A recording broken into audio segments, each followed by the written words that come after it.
We economic hitmen really have been the ones responsible for creating this first truly global empire. And we work many different ways.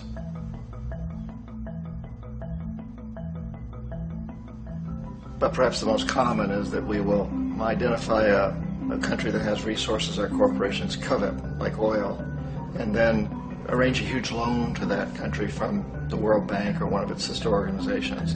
But the money never actually goes to the country. Instead, it goes to our big corporations to build infrastructure projects in that country, power plants, industrial parks, ports, things that benefit a few rich people in that country, in addition to our corporations, but really don't help the majority of the people at all. However, those people, the whole country is left holding a huge debt.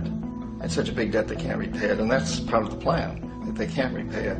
And so at some point, we economic hitmen go back to them and say, listen, you owe us a lot of money, can't pay your debt, so sell your oil real cheap to our oil companies.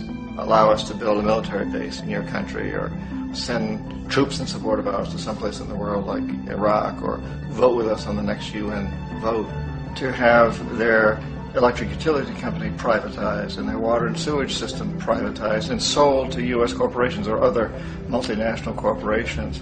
So there was that whole mushrooming thing, and it's so typical of the way the IMF and the World Bank work, that you put a country in debt, it's such a big debt it can't pay it, and then you offer to refinance that debt and pay even more interest.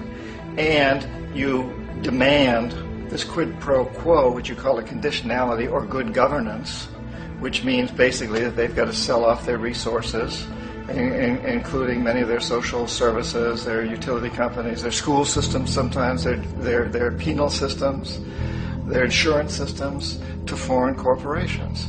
So it's a double, triple, quadruple whammy.